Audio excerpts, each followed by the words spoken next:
I'm very pleased to meet you. I am William McFarlane. I was born on the 19th of August 1895 in 78 Sandgate, just along the road from here. My mother was Mary and my father was Thomas. He was a butcher. I was their second son, and they had another 3 boys after me.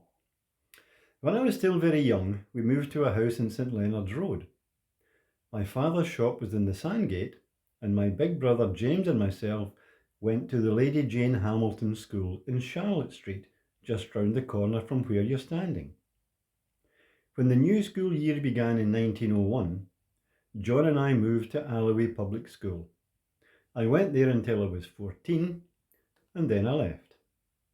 Not long after this, my father's shop was closed down, and he and my mother took my wee brothers down to live in Daly. I was old enough, so I left home.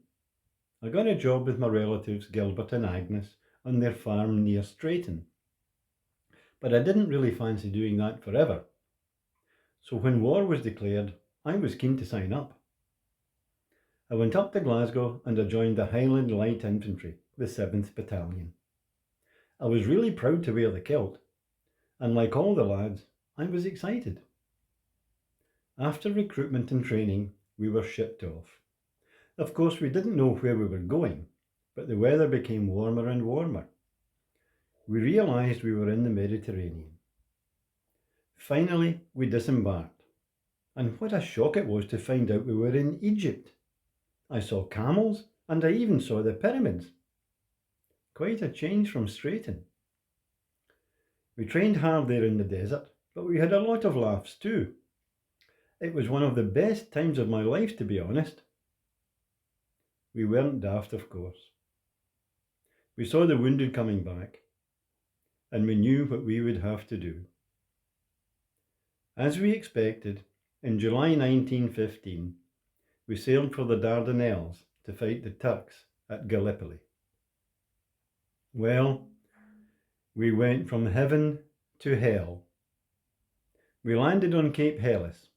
The Turks were above us, dug in, and they showered us day and night with shells and machine gun fire. There were constant skirmishes and tunnelling and grenade throwing. There was no let up for week after week. There were flies and dead bodies everywhere. All the lads were sick. Then in early November, there were huge storms. The trenches were washed away. We were living in mud. On the 11th of November, 1915, I was killed in action.